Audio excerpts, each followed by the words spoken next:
We just landed on the moon in a Lambo. Taking pictures with the zoom and the angle.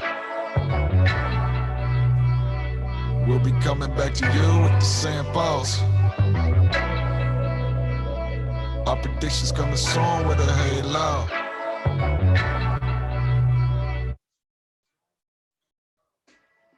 Questioning myself if I believe it though. No longer question if I'm really a believer though. Now you should take into account that my account can build my belief. Take into account I must account for what I really think. Being in the space I learn to see. I only ever make what every day I can't believe. I gotta go. This the only life I know. I believe it in my mind, so I know it's time to show. This the only vibe to go. I do believe it, do you believe it? I said, are you a believer till the end? When your funds are low, can you believe in it again? No longer ever questioning yourself if you believe it though. You never questioning yourself if you believe it though. Hello, everybody. Welcome to the show. It's a pleasure having you here. This is going to be a heck of a show. I'm being joined by Bill.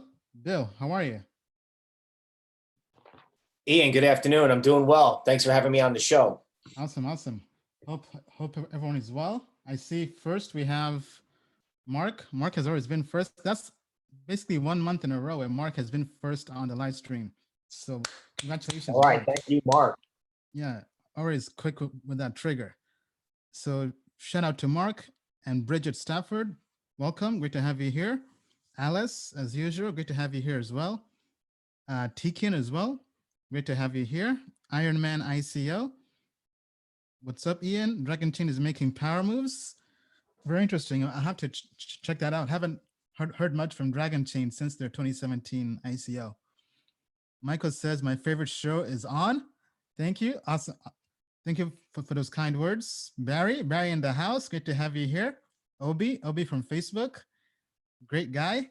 Thank you so much. Alpha, Mississippi, Eric, Simone, Iceberg. Michael says, Ian, I am always first. I am on YouTube. Well, great to have you here, Michael. All right, so today's show is titled Bitcoin Whale Strategy, What Whales Are Doing for Bitcoin Halving. So Bill is going to share with us what whales and institutions are doing as we approach the Bitcoin halving. For those who don't know, the Bitcoin halving is when Bitcoin's block reward will be cut in half. So it will shrink from 12.5 Bitcoins per block reward to 6.25. And that's happening on May 12th. So we are 9 days away. So this is really one of the biggest moments in Bitcoin history because basic economics tells us supply and demand. So long term, all of us are very optimistic and bullish on Bitcoin and crypto. And this is really one of those big events. So Bill, let's hop straight into it. I mean, what's your take with Bitcoin whales? All right. So everyone's been watching the price action, right? And they see it rush up to like 9,000. And I know I've had these moments where I'm like, oh my God, here's it going. I'm going to go to sleep and wake up and it's going to be at 12K.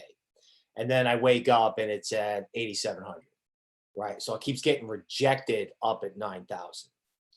So my opinion is this is, you know, people who need to pay their bills, whether it's hedge funds or I think actual whales who have been holding Bitcoin for a long time, are exiting to, I don't know, finance a bunker in Idaho. Frequently, when you have this kind of selling where people are not selling for market reasons, once they get done, that's when the real ramp up begins, right? When people get off the train early, because that's the hallmark of a bull market, right? So for example, we all know that bear markets have pain points. We've all lived through it. But bull markets have pain points too. And one of them is people getting off the train too early. So in sum, like if Bitcoin was no good, it would rush up to 9K and then crack, right? We'd be at 7,000 already. But the fact that it's holding up means that there's a bid underneath. So yes, I understand people's need to raise cash and spend it to live. I get it. But I don't think that means Bitcoin's not in a bull market. I think it is. And so is the rest of crypto. Well said, well said. I mean, I think I definitely have to agree as well. Bitcoin has been trending up. Our models short term, as mentioned on the last show, have been bullish on Bitcoin. Bitcoin right now is the top trading opportunity on Token Metrics. So out of all the different cryptocurrencies in our system, over 100 different cryptocurrencies, Bitcoin is number one based on our models. So we're definitely bullish. We remain bullish as we approach the halving. Even our price prediction models were bullish. They were anticipating Bitcoin going to 9,000 and 10,000 possibly. So we don't really anticipate any form of crash or pullback. All right. Anything else to add on that, Bill? Well, the only thing I would add, and I will probably cover it in cryptotherapy, is, you know, there's also a lot of good things happening underneath Bitcoin, right? Ethereum, Litecoin. I think crypto is not only going to benefit from, say, the next leg of this crisis, but I also think it's going to be the greatest video game of the pandemic that like little people are going to want to play. Now, speaking of video game, so Binance has just been blowing up. Binance is already big in crypto, but they launched a futures exchange, and has really been grabbing market share from all the other incumbents like BitMEX and OKX and Huobi. And now I think Binance is pretty up there, is up there in the top in terms of volume for a company that launched their futures exchange relatively soon. It's already gaining lots of market share. Right. And they've mentioned that they've seen great amount of growth during this pandemic. So can you kind of speak as to why possibly people have been trading more as there's more volatility?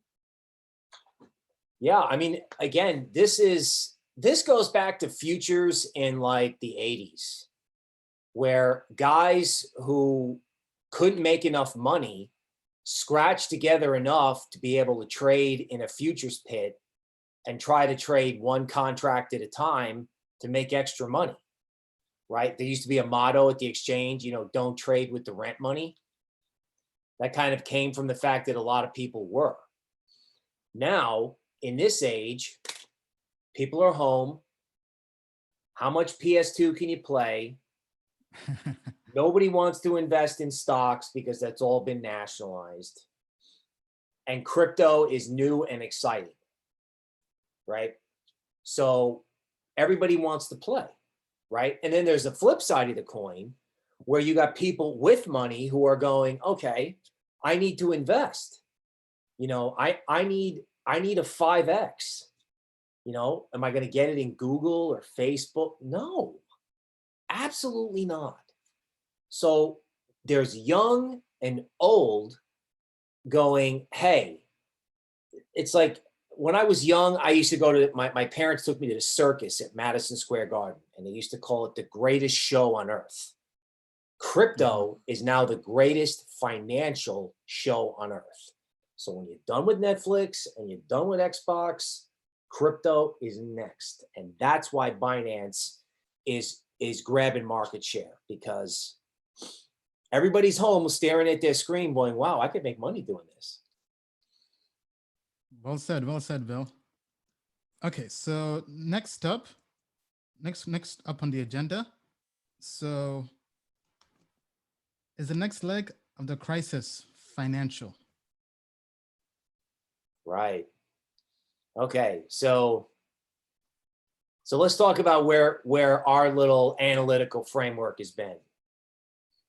First, I played the dangerous game of going, I'm not a doctor, but. Okay. And then the virus broke out. And then we talked about how there was going to be a blame game between the US and China. And it looks like that's blowing over because our intelligence community is publishing work, right or wrong, that is making it hard to blame China.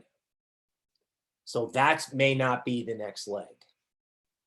So the next leg may have something to do with the banking system, defaults, possibly in the oil industry, or cities, governments, states, or countries, right? So we had a Lehman Brothers, but that was a bank, right? We had a Venezuela, but that wasn't plugged into the global system. So if you have a component of the overall system, like I'm talking the global system, right? As in the components of the system that the Fed can't just absorb, that's something that people are just not talking about. Like they say, oh, stocks will go up or down, or bonds will go up or down, but they're not talking about any of the cogs in the global system failing. And I don't see how we can avoid that, honestly, right? Everyone says it's another depression, but I don't think anybody understands what a depression really means for the system, right?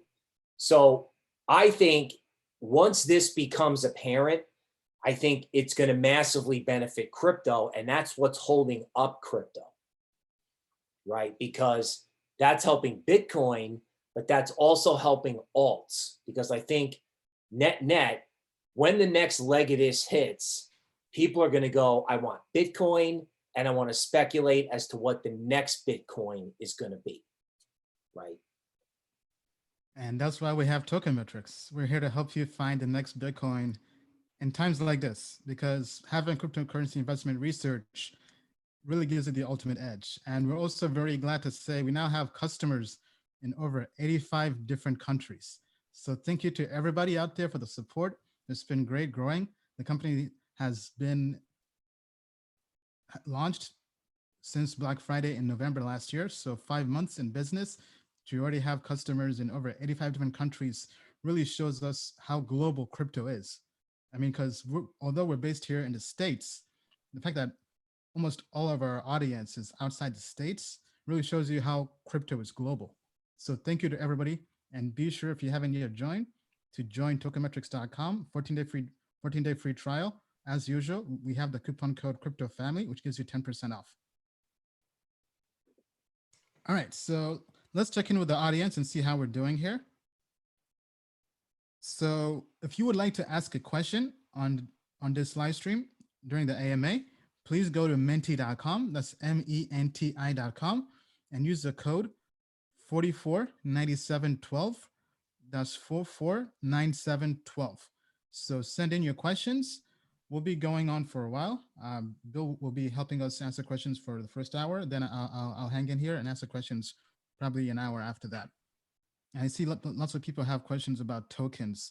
Most of the questions we've already answered or can be answered by going to tokenmetrics.com. So let me see here. Because somebody wants to get Bitcoin updates throughout the night. We'll definitely try to do that. Might be hard since we're only just 2 people. And yes, be sure to smash the like buttons and subscribe. Okay, so Bill, let's go to cryptotherapy. Okay, so let's do it. Let me get to screen share here. Yeah, so let's begin with Bitcoin. So that's something everybody has questions on, I know for sure. Okay, so when we look at Bitcoin, we want to look at the very simple fact that, you know, Bitcoin has returned to the point where it broke down from, right? So that is right here. And it's logical that when people need to raise capital, that there would be a pause here. But I think the most important thing, as I said before, is I call this the pause that refreshes. You know, it makes your bulls a little nervous, but being a nervous bull is good. When you're so sure of yourself, it's a top. So it's the pause that refreshes. Now, in Ethereum, okay, I took a little heat for this when I originally drew it. This comes from a book called Reminiscence of a Stock Operator. It was invented by somebody called Jesse Livermore. And he identified that when a trend is going to happen, right, that it starts with like an upward sloping cone. What's optimal is if the cone is like this, but in Ethereum's case, it's kind of a rectangle. And to be very brief, I like this theory. Old school stuff has worked in crypto for a long time. And I think you're looking at Ethereum going to 400. It's just a question of when it starts. You know, possibly my work shows, you know, early May, right after the Bitcoin halving. Okay, Litecoin. Okay, Litecoin is pressing up against a key diagonal level. Okay, so we got above 42, and now it's trying to stay above 45, 46, right? And this is what these big cryptos do right before they break out. So, you know, unless there's a huge reversal in equities, like I know people in crypto want to hear like definitive high conviction calls, but if you're going to do good research, you also have to acknowledge the risks. And the risks are that the equity market and Warren Buffett just tanks equities, right? So I'm thinking Bitcoin and crypto survive because the next leg of the crisis, it's like there's a 2008 with inside 2020. And that's got to be crypto positive, and it's not. Well, you know, we're gonna have to. I don't know. We're gonna have to have a show about dog grooming or something. You know what I'm saying? Yeah, absolutely. All right, thank you for that, Bill. Now let's also switch over to Token Metrics and see how Token Metrics predicts. So as usual, this is not any form of financial or investment advice. These predictions should just be used for investment research. So our models are bullish on Bitcoin as we speak. So these are short-term models. So in 30 days or less, very, or rather bullish on Bitcoin. Now, if we go to the price prediction models, you notice we've also now expanded the table to show the last 12 months. So this will be updating and showing you the last 12 months and the accuracy. Now, looking at this, so in April, so the red line is the actual price, while the dotted purple line is the predicted price. So this was pretty much in the same range. And then the predicted price has Bitcoin going up. It's actually been more conservative, while the actual price has been going up a lot faster. And as we approach the Bitcoin halving, which is May 12th, our models are predicting Bitcoin being around $10,000, almost $11,000, then going almost as high as 12,000. So if we scroll all the way down here, May 12th, so the models are saying Bitcoin has a high probability of being around 11,000. Then on the low end, it could be as low as 10,400. Then on the super low end, about 8,200.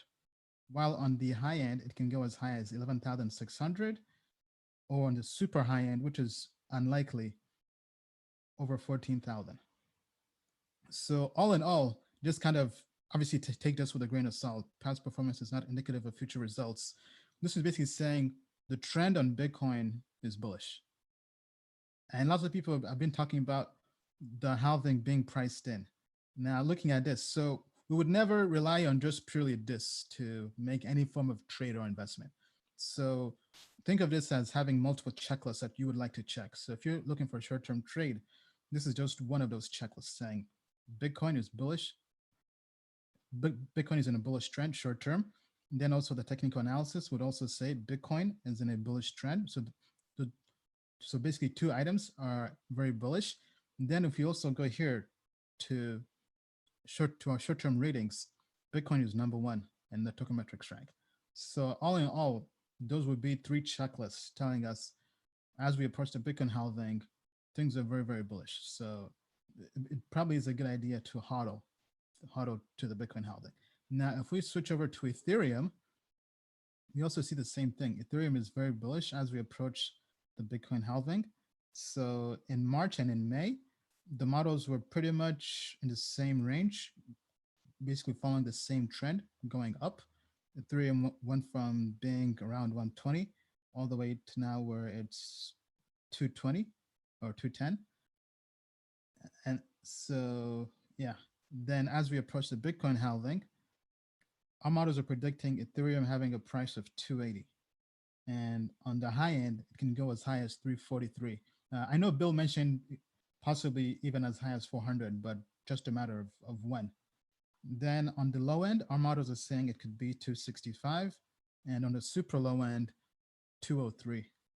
Actually, sorry, that's May 11th. I meant May 12th. May 12th is 285 for the prediction price. Prediction low is 269. And on the prediction low end is basically 203. So taking this as one checklist, then doing the same with the technical analysis. Okay, it seems my browser here is glitching. Apologies. Okay, yeah, so RTA is very bullish on Ethereum. And then going back to the ratings, so if we go to short-term ratings here, Ethereum's actually not in here, short-term. Okay, it's not, seems my Safari is giving an issue. But anyway, I mean, all in all, things look very good as we approach the Bitcoin halving. Anything else to add to that, Bill? Well, I love it when the computer we model. can't hear you. Do you have me now? Yes. Yeah. Okay, so I love it when old school and new school are telling you the same thing, right? My work and your work or your modeling is telling people that anyone who gets off the train now risks missing out. And we all know that one of the most powerful forces in crypto that we haven't talked about is FOMO. FOMO may make its return, because if you look at what those computer models are saying, and you look at what can happen on the outside of the bands, I mean, how much FOMO is there going to be, as an example, if everyone gets off the train at 9 and it goes to 12? What are they going to do when it gets to 12? FOMO. Massive FOMO. Massive. Right. Especially if it's not an accident that the Token Metrics customer base is international. It's not. Because I think the international audience, frankly, is smart enough to know that this coronavirus could create a problem either in some country outside the United States or with a financial institution outside the United States. Okay, so I think our audience is smart. I welcome them. Please stay with us. Okay, and I think people who are not paying attention are going to wish, frankly, that they had our models when it's at 12K. Right. Now, with that being said, let us know what you think. Are you bullish as well on Bitcoin and Ethereum as we approach the Bitcoin halving? Let us know in the comments down below. All right, let's check in with our audience and see how we're doing. Wow, lots of people here. Lots of people from YouTube, from Facebook, from Twitter. Great crowd today. Hope everyone is having a great Sunday. Okay, so once again, the Menti code, if you would like to submit your question for the live stream AMA, is go to menti.com, MENTI.com, and use the code 449712. That's 449712. to submit your questions. And just a quick announcement, we have added new projects on Token Metrics in the last few weeks. Recently, we added CeeLo Gold. We've also added Cartesi, the recent Binance IEO, Solana, which was a CoinList IEO, and CeeLo Gold was also a CoinList IEO. We've added Kyber Network as well, which has been one of the best performing projects this year in 2020, and it's one of the premier DeFi projects in the space. We've also added Insular. They recently announced partnerships with Microsoft and Oracle and Chainlink, I believe.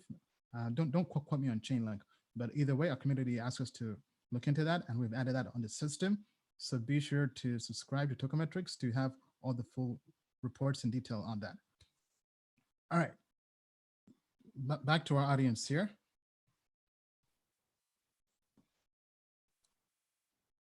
So if you have any tokens for us to look into, please use the community forum or just the website or customer support, and our team will try to add that.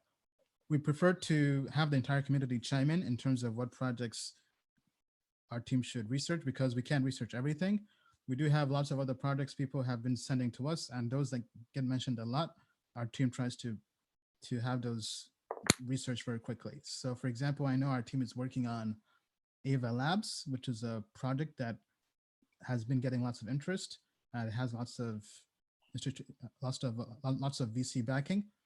All right, Bill, anything else you want to talk about in terms of the market? For example, we know Warren Buffett, the Oracle of Nebraska, who's probably the best investor of all time. So he recently made an announcement on his annual investor call that he's fully out of airlines. And Right. Buffett is not known as somebody to panic sell. He's the hodler of hodlers. He's the king of hodling. Right. Typically holds for 10 years or longer. So for him to say that the fundamentals of the airline business or industry has changed and he's getting out of all airlines, how does that affect equities? And how does that affect even Bitcoin or crypto, if it does? Right. Okay. So if Warren is selling airlines, my first question is, well, what else is he selling? Okay. Frankly, when Warren put that out, that was his way of telling his whole investor flock to GTFO. I'll let you forget what that means later. Yeah. Right? He was just saying, you know, if the Fed wants to absorb equities, good for them. I'm done. Now, that's going to create an equity market reaction. We have to wait and see how much, if at all, it affects crypto. You know, I suspect any big heave lower in equities is going to create a dip buying opportunity for Bitcoin, because the stock market has been thriving on hope, and hope is not a good tactic. So if equities fall and Bitcoin goes down and stops, that's the tactical buying opportunity. So it would be really ironic if something Warren Buffett did gave crypto investors a chance to get in, right? And that became the bottom for our next leg up. So I would personally love that. Because one of the other things that Buffett didn't tell you is, he says, I'm getting out of airlines, but he didn't tell you what he might be getting into. Yeah, I mean, right now he's basically just in cash. He has, I believe, over 100 billion in cash. Right. So, you know, cash is king in an environment like this, but he's eventually going to have to put that money to work. Fully agree. Fully agree. All right. So if anybody out there is a Warren Buffett fan or not, let us know what you think. Do you think airline industry is done? I mean, I personally think it's definitely not looking good for airlines in 2020. I mean, as somebody who travels a lot, in 2018, we had a crypto world tour, did over 30 countries in 12 months. We're basically living in a suitcase. And this year, I've not really traveled at all. And I've just been here hunkered down at home. Now, I'm also big on hotels. So Marriott, Hilton, I'm on their top tier platinum plans, whatever. They're all messaging their clientele, telling them they're going to extend their tier plans all the way till next year, because they anticipate that nobody's going to really be traveling. And even if the lockdowns stop, I think it's going to take a while until people start traveling rapidly. So I think 2020 is basically a wash for anybody in the travel or airline industry, unfortunately. And I think Warren Buffett is smart to get out.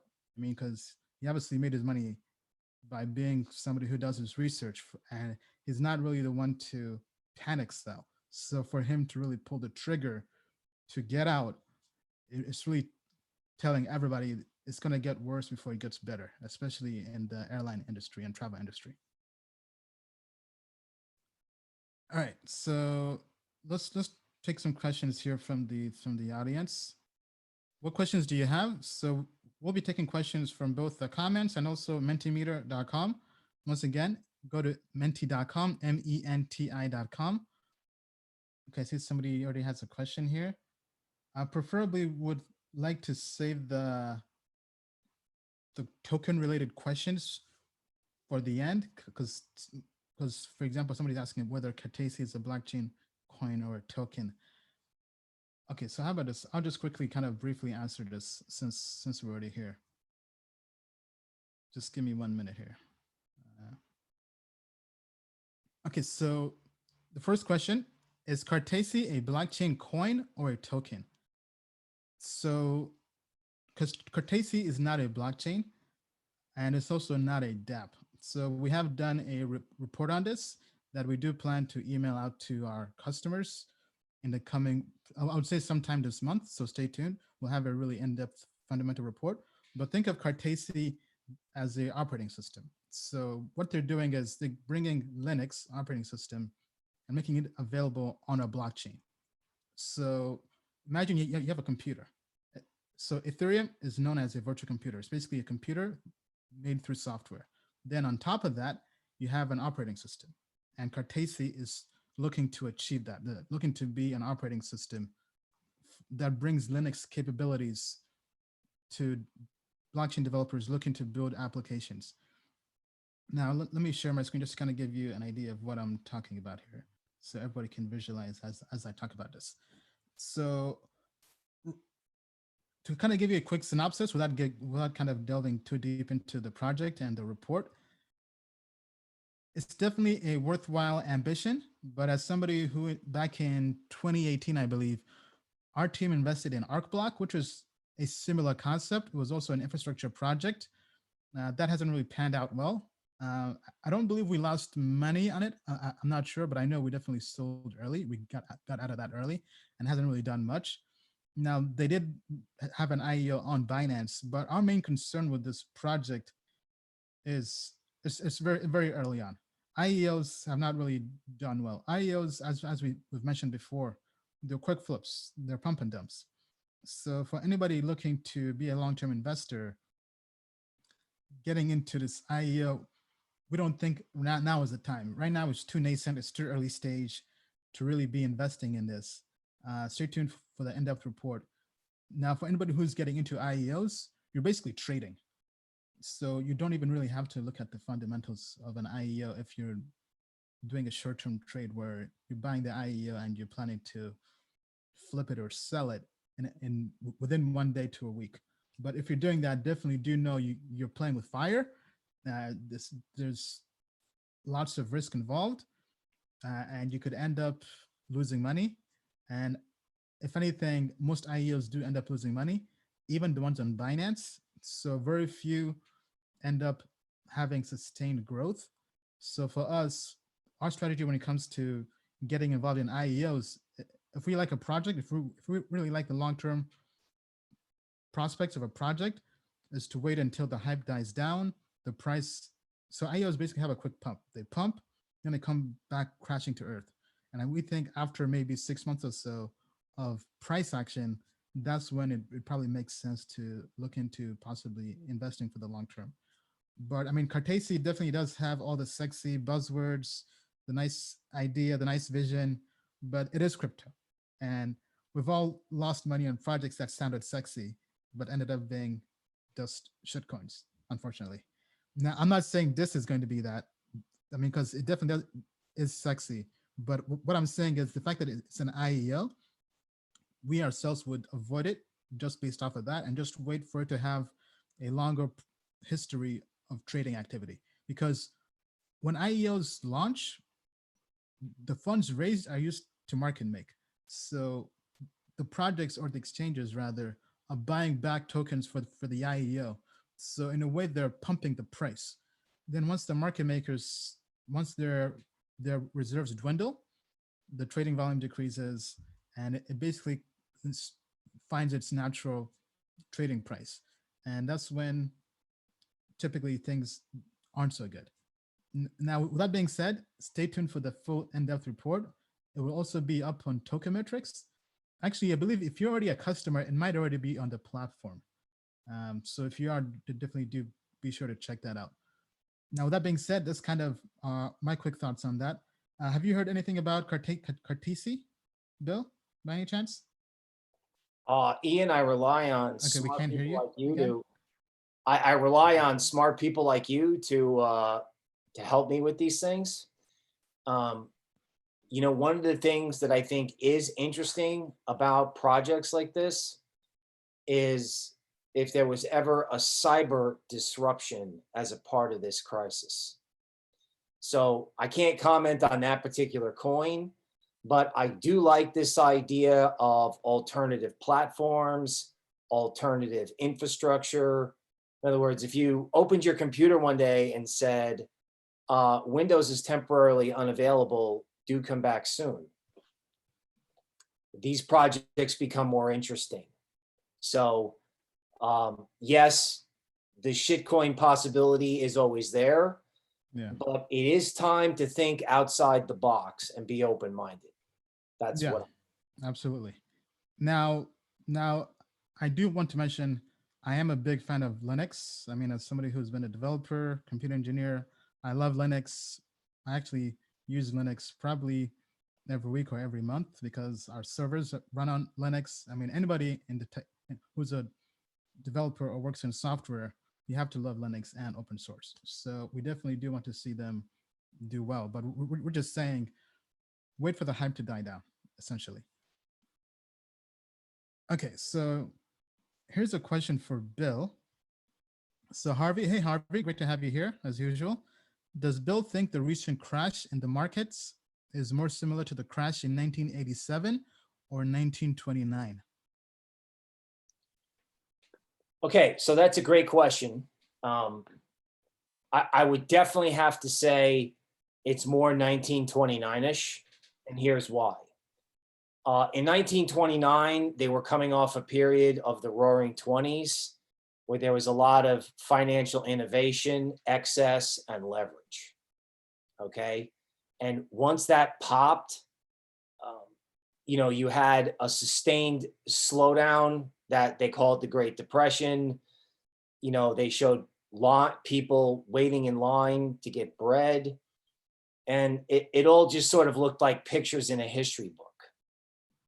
Well, regrettably, that's exactly what's happening. I know where I lived, they pulled a food relief truck up in a higher end neighborhood, and 700 people were in line. That was 3 weeks ago. So based on human behavior, the 29 model is better. The 87 model was more of a sudden correction of a larger bull market, right? You know, equities went straight up from 80 to 87 and then corrected all at once. Yes, it was a panic. Yes, it was terrible. Yes, people were freaking out, but really it was only a 25% drop. Now, for us friends in crypto, you know, what's 25% between friends, right? It happens. So 29, it's more accurate in some because it was a market shock followed by red lines. All right, thank you, Bill. Okay, so next question from the audience. What do you think is the Fire Festival of cryptos? Okay, I haven't really heard much of this. I'm not sure exactly what you mean by that. I've tried to do a quick search. I'm not Can somebody maybe post in the comments what they mean by that? Okay, so I'm gonna have to skip that because I don't really have much info on that, unfortunately. Okay, let's move on to the next questions.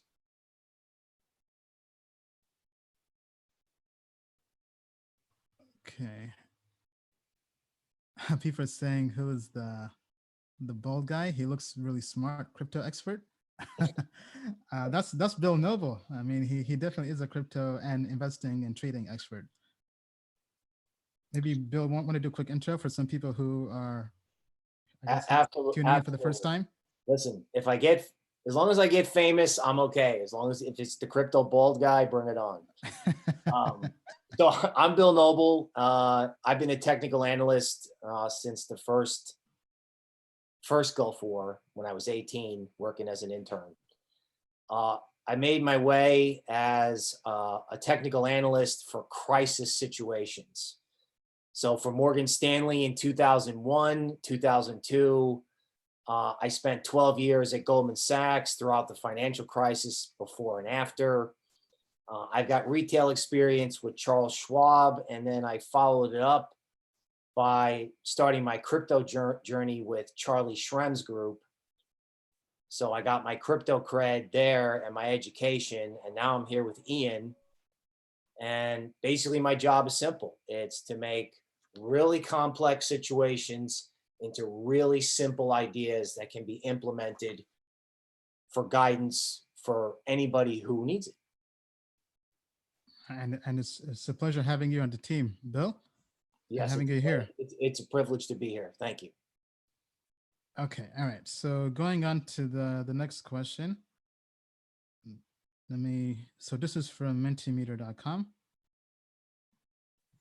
Okay, so somebody's asking, which blockchain do you think might make it big like Ethereum did 3 years ago? So, I mean, first thing first, this is why we made the platform Token Metrics. So highly encourage, if you haven't, to definitely make sure you've joined, because we answer these questions for a living through the platform 24/7 when we're not even there. But just at a high level, 3 blockchains I think could compete with Ethereum long term. Now, this is not looking at Token Metrics. This is just kind of based on my personal opinion, obviously not financial advice, based on the projects we have researched. So I would say the blockchain projects that are pretty credible, in our opinion, are Blockstack. I would add Cosmos into that.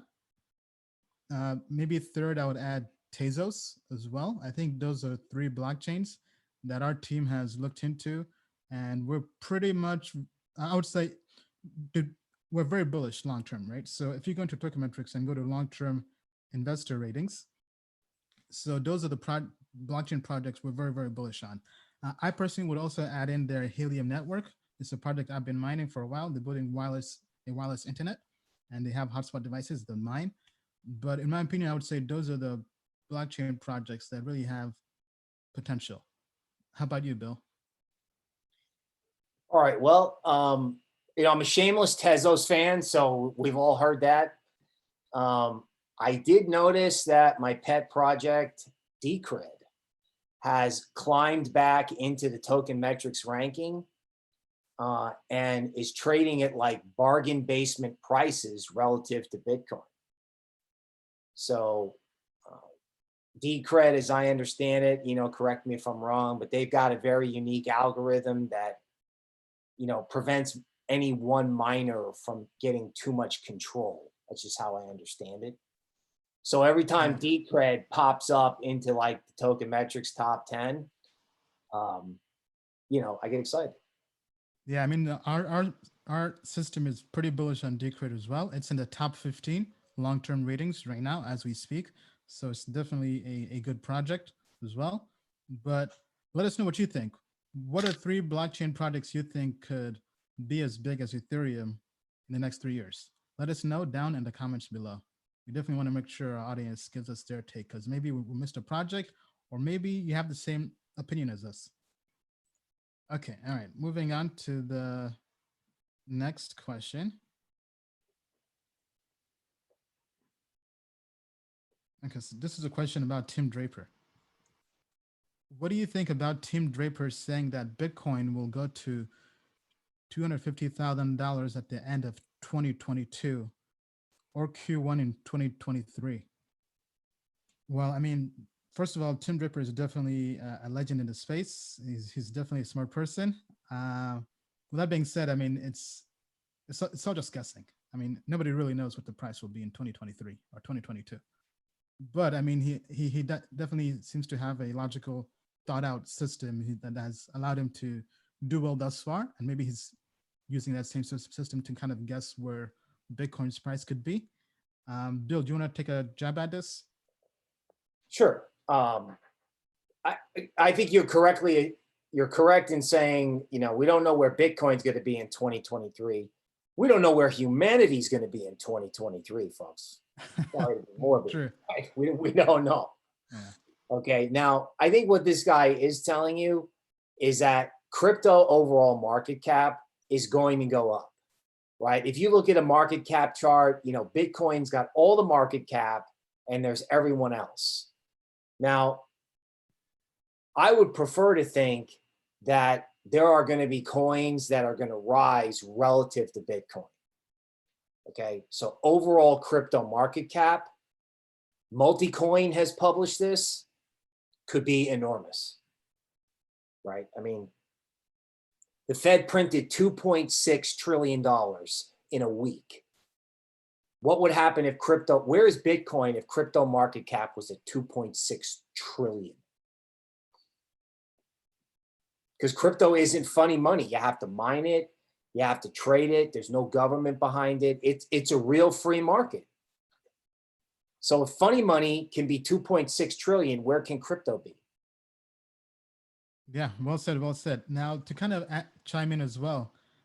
So on past shows where we looked at what historically has happened with the Bitcoin halving, we mentioned that we kind of went through that strategy and made an assumption. So the assumption was, if what happens with the past two Bitcoin halvings happens with Bitcoin, we anticipate Bitcoin in the next 2 years. So that means 2021, 2020 could be minimum $50,000. Now that's definitely far off from the price Tim Draper has been quoted as saying of 250,000. But I mean, that's kind of, I would say, a conservative estimate. Now we're all obviously bullish on Bitcoin and crypto. That's why we're here. So we definitely do think Bitcoin is going to keep on going up. And actually 2,000 would be very low in my personal opinion, but just going through. So I think the model we used was based on the past two halvings. If you go on the price chart, every single bull market would decrease by a factor. So actually, let me see if I can pull up the halving chart here. It'll be easier to explain. So let me pull this up here. Just give me 1 second.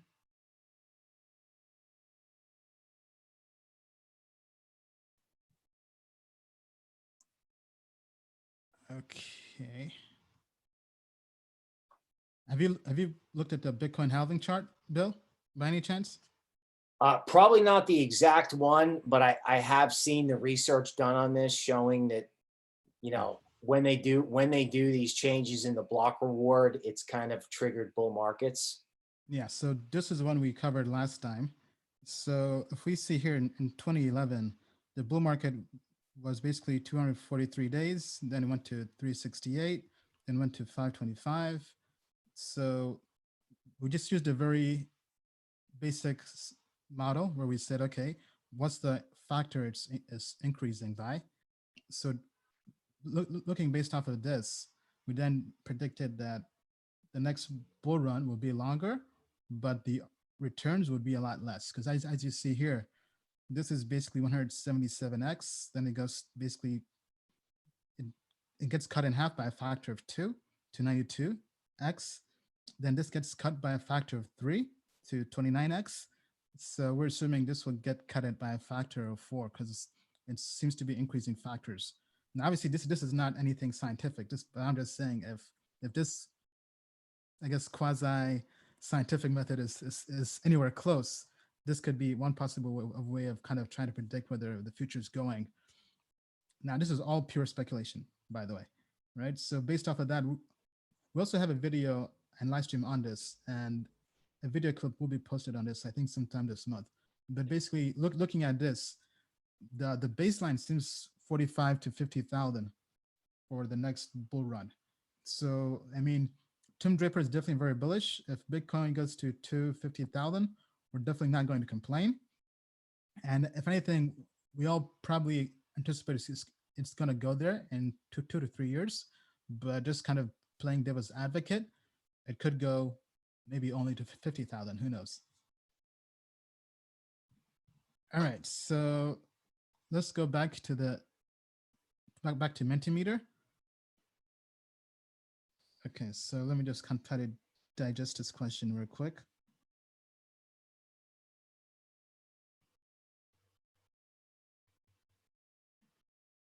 Okay, this isn't really a question. This is a statement. So he's saying, if and when a bull market happens, I'd rather be in good alts. I can 10x or more for something like ADA, which is Cardano, Ontology, Aeon, Tron, etc. Doing 10x from BTC is not easy. We have to strategize, people. It's about the money. Okay, so maybe let me try to rephrase this and make it more general. So I think what he's saying, based on the question I'm reading, is in a bull market, we should try to get returns in altcoins as opposed to just trading Bitcoin. So Bill, what's your take on this? Should people speculate in altcoins in a bull market for larger gains, or just stick to boring Bitcoin? Okay, well, as we hinted at last week, my answer on this has changed, right? So my old answer was, don't get caught in another shitcoin, okay? Now, in the post-COVID world, you know, it's worth it to take a shot, right? You have to be smart. You have to do your homework. It's not 2017 where you throw a dart at a board and it goes up 10x, okay? But I do think there are 10x's out there. So the answer to the question is, yes, you need to be involved in alts, but the caveat is that's going to be really hard to find. It could be Cardano, it could be Tezos, it could be something we never even talk about. You know, Ether could do 100x. You know, the thing I keep thinking about is, if Bitcoin's at 50,000, where's Ether? And could Ether have the same market cap as Bitcoin? You know, that's Ethereum at 10,000. That's just a rough guess, right? Yeah. So the 10x is, yes, you should be looking for it, but it may be in a different place than you might think. Like the other thing I was thinking about, which is, you know, almost taboo, is I was wondering about Bitcoin Cash, right? In other words, it's going to come from an unexpected place. And honestly, even though this sounds shameless, the only tool that I know of that gives you an objective way to try and find it is the system that Ian has invented. Otherwise, you're at the mercy of crypto Twitter. I mean, yeah, I mean, so our system, tokenmetrics.com, was created just to answer those type of questions, because our entire philosophy and thesis is, yes, Bitcoin is great. However, we're trying to find the next Bitcoin. And looking at this from a purely empirical standpoint, if you even go to equities, it's been scientifically proven. There's lots of literature on this. Investing in low cap value projects long-term outperforms the market. So what does that mean? That means that finding something that has long-term value, that's underpriced, that's cheap. So basically finding something at a bargain. Now that does not mean just buy anything at a bargain. It has to have actual value. It has to be something valuable. So we're taking that same approach of value investing and bringing that to cryptocurrency investing, not just Bitcoin, but over 100 different altcoins. Our team is basically doing the dumpster diving and trying to find those hidden gems. And we do lots of dumpster diving. I mean, we have no issue getting dirty and all the altcoin garbage to find the next Matic network, next Blackstack, the next Ethereum, the next Cardano, the next Tezos. I mean, that's our business. That's our full-time job. So, I mean, going back to the person's question, I mean, actually, I think I already clicked the question off. But anyway, I mean, so yes, making money and finding the next 10x investments is possible. It's going to take a lot more research. That's why we want a platform like this, and it's going to be longer. But we do strongly believe the returns are still there. If you go and look at this year, there have been coins that have been outperforming Bitcoin. So for example, Kyber Network has had a great year this year. I mean, Kyber Network has been phenomenal. Actually, let me see if I can pull up Kyber, because now Kyber is in our system. And recently we were talking about this, I believe on our private investor call, or I think a private investor call, we talked about Kyber. So if we go to performance metrics, okay, here, let me just briefly share my screen. So this is Token Metrics. I've pulled up Kyber and I've gone to performance metrics. So as we see here, Kyber hasn't really had a great 2018 or 2019, but in 2020, Kyber has been on a run. So if we look at this, in the last 6 months, Kyber's returns have been 272%. Year to date, 251%. So, I mean, that's a hell of a year for anybody. So having research and platforms that can help you find these projects early on and also compare them, because a project could be good, but it's not the right time to invest. And then timing matters. And that's really where value investing comes in, and also being able to look at several factors, because Kyber at this point, people weren't really looking at Kyber. But in 2020, with the whole decentralized finance movement and hype that has been happening in 2020, Kyber has been, for anybody who's had Kyber in their portfolio, I mean, congratulations. Shut up and take my money. As Shut you up like to and say. take my money. I mean, your portfolio is looking really good right now. And that's kind of our entire thesis. There's still lots of wins out there, because for people that blindly say all altcoins suck, all altcoins will go to zero, they obviously don't really know much about investing. Because, I mean, yes, Bitcoin is good, but you also have to diversify out of Bitcoin. You can't just purely have one cryptocurrency and put all your risk in one bag. So, I mean, because for anybody who invested in Kyber this year, I mean, Bitcoin is only up 23% year to date. You basically over 200% more returns just by having a piece of Kyber. Now, we're not saying go out there and put your entire portfolio in altcoins or in Kyber. However, if you had a balanced portfolio, for example, that had 10 or more altcoins plus Bitcoin, your portfolio would look a lot better during the pandemic. So any crash that happened back in April or in March, I mean, these gains would have been a nice cushion. And that's really what our entire platform is all about. Okay, so let me check in here with the comments, see how people are doing. Wow, great crowd today. This might be our most popular live stream yet, I believe. Right. Lots of interest as we approach the halving. Video and audio should be working fine. If you're having any issues, I would say just refresh your browser or page. Okay, let me see if we can get any other questions here. Ian, I respect and value your opinion a lot, but don't sleep on Solana as top blockchain that can do what Ethereum did. So we do have Solana on Token Metrics. The technology is nice and sexy, but it's still very experimental, very early stage. The fundamentals are not there. The technology is, we would say, decent, has some potential, but right now, don't fall into the recency bias or hype. Definitely wait for it to have more trading action. Now, one thing we do like is for anybody who's doing staking with Solana, they have a price floor guarantee. So anybody who stakes, I believe you have to stake for, I think 30 days. Don't quote me on that. Either 30 days or 3 months. I think it's 30 days.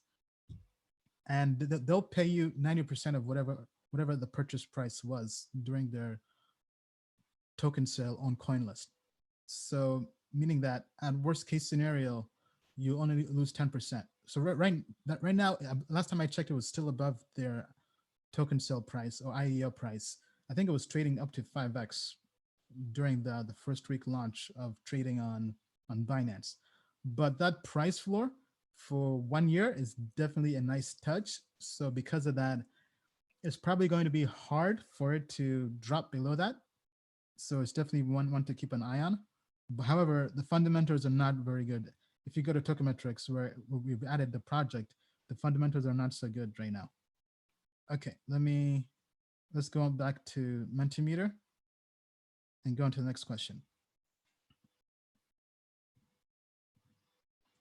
Okay, what are your thoughts on 2008 and 2020 real estate prices? Because Europe is slowly opening the economy. Okay, so basically the question is about real estate prices globally and also maybe here in America. Do you want to take a stab at this, Bill? Sure. First? Sure. I actually think this is a great question, right? So earlier in the show, we talked about the next leg of this overall problem could have a financial component to it. Real estate, particularly commercial real estate, is one hotspot for a big problem, right? In other words, once everybody goes to Zoom, are people just going to say, oh, gee, let's go back to the office? No. I mean, if Ian's not getting on a plane and going to a hotel, who's going to the office? Nobody. So all of this hyperinflated real estate in all these hotspot countries or cities, New York, Los Angeles, Hong Kong, right? London. I don't know. I mean, I don't see people paying rent. I see people defaulting and not paying rent, and I see demand vaporizing. Okay. So the next leg of this could, it's going to have to be absorbed by central banks. Okay. Or maybe not. Maybe they just let the market bust and have market clearing prices.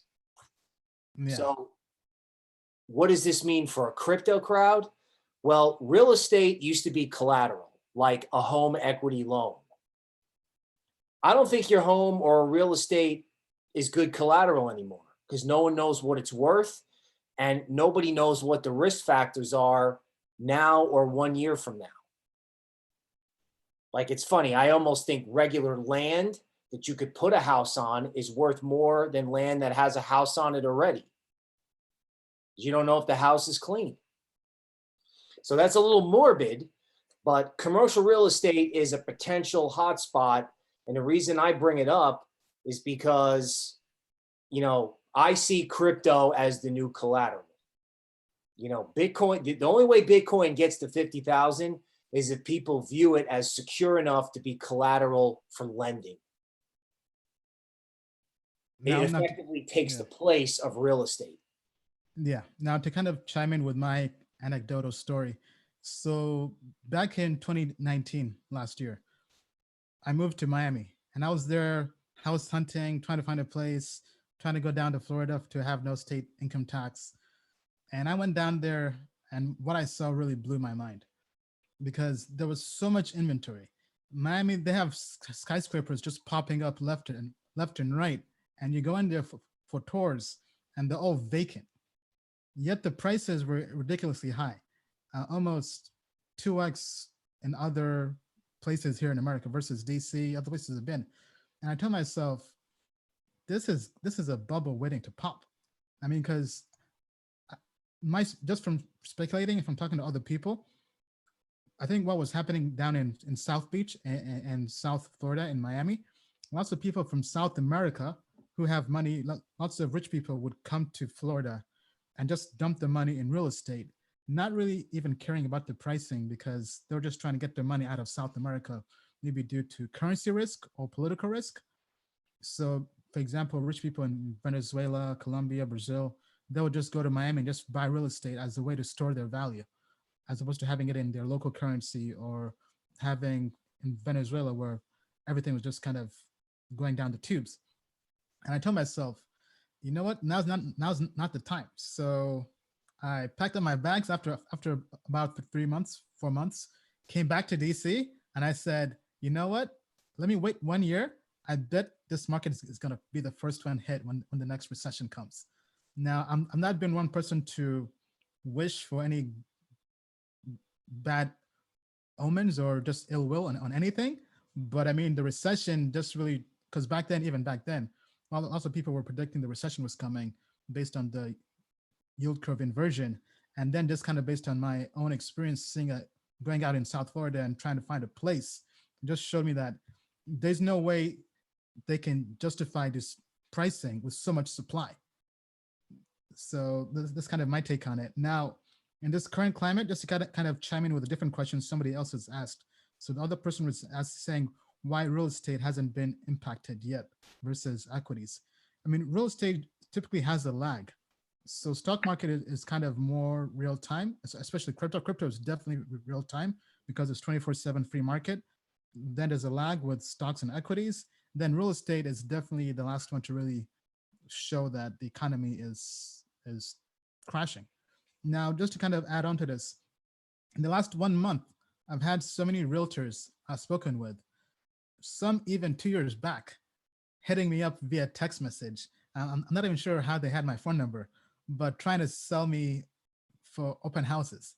So I think that just kind of from my own personal anecdotal experience, I'm seeing realtors are being more aggressive. I definitely do think they've been hit and they're feeling the pinch due to the pandemic, and I think it's not going to stop anytime soon. All right, so let's go on to the next question. Okay, I'm not sure if this is really a question. Since we're getting lots of statements. Okay, can we all agree to disagree that Bitcoin is not going to zero? It will hit past 20K before it does that. If I have $15,000 to invest, a sold altcoin 10x, hold on, let me just try to rephrase this question. An altcoin at 10x can buy me a house. 10x for BTC now is 135,000. I'm not really sure what the question is on that one. I think he's basically saying Bitcoin is not going to zero, but he'll also make more money on a 10x in an altcoin. Okay. Let me just go through here.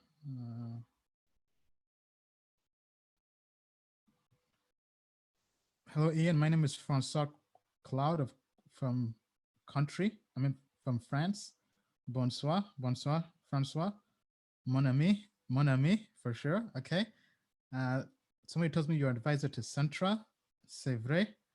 No. Definitely not advising Centra. I mean, Centra Coin, that was not advising that project by any chance. Okay, so next part is actually a testimonial. Okay, I bought Kyber because of you, Ian. I read that you said about what you said about the investment. I realized that the best thing is to invest in undervalued projects. Thank you very much. Token Metrics is the best. Okay, thank you. Thank you for the kind words. I think that's Mike. Now, I'll just add on. I mean, definitely don't invest just because of us. I mean, that's definitely not a smart way to invest, unfortunately. But the platform is a tool. It's a research tool. It's one of many. So always at the end of the day, make your own final decision. And when you invest, take accountability for your investment, because you definitely don't want to just invest in something just because we give it a good rating or our models give it a good rating. Always do your own research and come to your own conclusions. Okay. All right, Bill, how long do we have you for? Maybe any last questions or anything else you want to cover? Sure. I can give you one last thing. So we talked about Warren Buffett, right? Or famous investors. Mm-hmm. Famous investors don't wake up and say, I'm looking for the next 10x, or I'm looking to find a 10x. They're looking to do their homework and find a great project or investment. Now, they may wind up being a 10x or 100x, but it's homework driven. It doesn't start with, oh, I need a 10x right now. No, it starts out with homework. So I encourage everybody in quarantine to do as much homework as you can. And the more homework you do, the more money you'll make. All right. That's it Thank for you, me. Bill. Great having you. Talk All to right, you thanks next a week. lot. Bye. All right, everybody.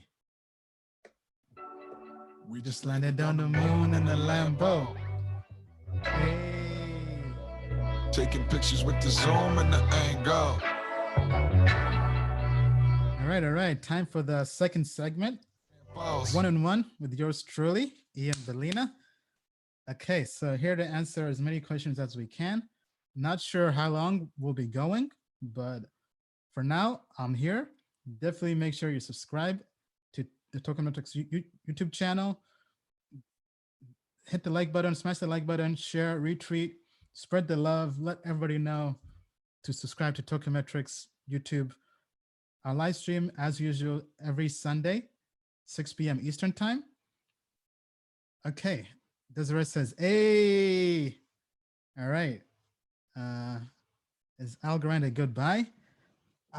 Not really. I mean, it's, looking at Token Metrics, it hasn't really been in the top 10 of our rating systems. Okay, Mafe from Facebook says, taking into consideration that business is a numbers game in some sort, have you considered investing in cryptocurrencies in Africa? We have looked at some cryptocurrency products in Africa, but it hasn't been one that we've liked, that we've ended up investing in yet. Props token project is moving to Algorand. Yes, I did hear about that. So we were actually investors in Props, but then we opted for the refund once they tried to change the vesting terms. So that was probably the best thing we ever did. Actually, probably remains to be seen because they still haven't released their token yet. So from that perspective, yes. But then I ended up taking all that money, that refund money from Props, and put that into Pixio chain, which went straight to zero. So maybe wasn't the best thing I ever did. Okay, what about Raven, RVN? That should be on Token Metrics as well. It hasn't been in the top 10 or top 20 last time I recall. Blockstack is a security. Why are you so bullish? Well, it's a security token in the US, but outside the US, it's not a security token. That's why it's on Binance. It recently got added onto KuCoin, and they're going towards a path of working and becoming decentralized. So kind of like Ethereum and Bitcoin, where once they're fully decentralized, then maybe they can list on American exchanges. Now, in terms of why we're bullish, I would suggest you read the report on tokenmetrics.com. Just search Blockstack. What about Zilliqa? Any insider information about this project mooning? No insider information, unfortunately, but definitely do check out their rating on Token Metrics. It was in the top. Let me see Zilliqa. Where's Zilliqa? Okay, it has been changing, I believe. Let me go to long term here. Okay, it's in our top 20 long term, so it's not too bad. It's a decent project to have in our portfolio. All right, so what questions do you want to ask me? Okay, Mentimeter questions seem to have been asked. Okay, then in terms of math, okay, let's go to the Token Metrics forum. So I know we haven't yet announced the winner, but don't worry, we'll be announcing the final winner for the Token Metrics Forum Awards for April. This person will be getting a 12 months free subscription to Token Metrics Investor Plan, which is valued at $600. So this is going to be the last award. We've already given out awards for the past 2 weeks for the basic plan and for the hodler plan. So stay tuned. We'll be announcing the winner, I would say by Monday. We're actually supposed to announce it by Friday, but it just got so busy. So my fault on that. Apologies, but don't worry. We'll be announcing the winner. Stay tuned. Okay, so let me go through this real quick. Okay, so this question coming from the Token Metrics forum. what are the best masternodes to invest for the long term? So this comes from Renee. I like Energy, Zcoin, Dash, Talos, and Pivx. What do you think and why? I like Energy because they have private coin. Okay, so I would say if me personally, if I'm going to do any kind of investing and masternodes or projects that I think let's just make this wider. Let's say projects that have staking, because masternode staking is kind of the same thing. Basically, it's kind of like getting dividends in a way. So what projects have good returns? Before even doing that, because staking is all about getting compound interest. And to get compound interest, the longer you have a masternode or you stake, the more money you make. Excuse me. So if you're going to be holding anything long term, you want to make sure you aren't holding a shitcoin. Because if you're doing masternodes or staking on a shitcoin, it makes no point. So this is where it makes sense to do your fundamental research, so fundamental analysis and technology analysis. Using Token Metrics is definitely a good start. So if I pull up Token Metrics and go to our long-term ratings, projects that have staking or masternodes that I think would make sense. We have Ethereum, which is launching ETH 2.0, but it's not live yet. We have Cosmos, Dash, Matic Network, Zcash, Neo, Blockstack, Decred, DAI. I see Zcoin, Waves, Zilliqa. Okay, so we have all of that, but if we go to a site like stakingrewards.com, so this is a crypto site that tracks the returns of different projects. So you have to, so I would say first go through and get the top best projects for staking according to Token Metrics, and then go through and look at the returns. So if you have any of those projects in your portfolio, so here I've pulled up staking rewards. So let's sort by rewards here.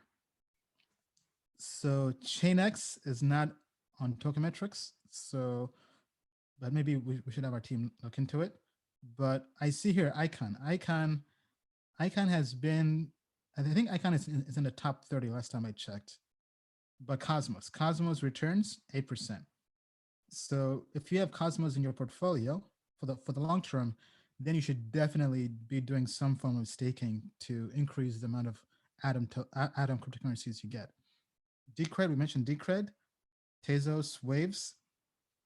So in general, to kind of make this more generalized, if you have a portfolio, so let's say you've built a portfolio with Token Metrics that has 10 to 20 cryptocurrencies that are good for the long term. You then take those in your portfolio and you see which one of those have staking, which one of those have masternodes. And you, because as a long-term investor, by definition, you are holding for minimum 1 year. So here in the States, long-term capital gains tax, you have to hold for 12 months or longer. So minimum 1 year. So if you're going to be doing that, then you're probably going to want to stake whatever you have available that's going to be held for longer than 1 year. So you stake that and you get compound interest. So that's the strategy I would follow. So to kind of recap, whatever cryptocurrencies you have in your portfolio for the long term that have been rated highly on Token Metrics. So I would say in the top 20, if you have any of those in your portfolio and they have staking or masternodes, those are the ones I would use. So for example, we mentioned Cosmos, Decred, and some others. That's the strategy I would follow.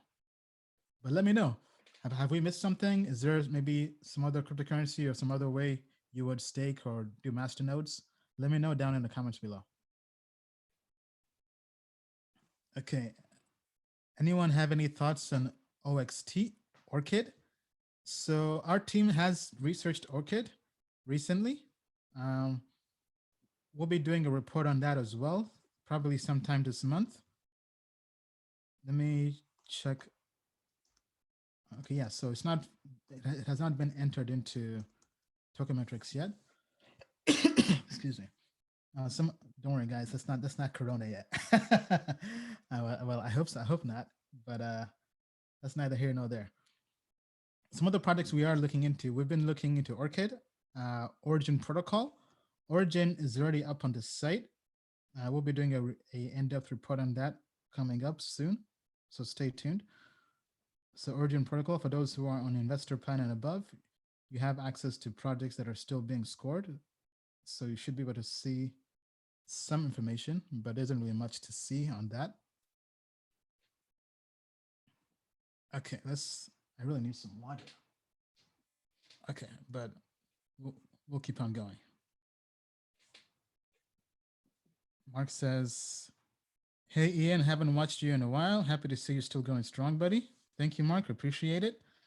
Do you own any property on Decentraland? No, I do not, unfortunately. I do not own any property in Decentraland. That's the virtual world. That was a project we were bullish on back in 2017 during the ICO. But I think we even tried to invest, but there was a whole fiasco where it crashed. Okay. Okay, so we answered the staking question. The sound is good, says Felipe. Thank you. What are your thoughts on Wax? We're not bullish on Wax ever since the ICO. And in Token Metrics, yes, it's also on Token Metrics, but it's not bullish at all. Looking, but the rating has not been finished yet for that as well. But in general, I would say we're not really bullish on Wax. Okay, Richard Hart is pumping Hex to the moon. Why did Hex do an ADX? Well, okay, hold on. Let me clear my throat for this. Man, don't know. I haven't had water all day. Maybe that's why. Okay, so this person is saying, why has Hex done an ADX?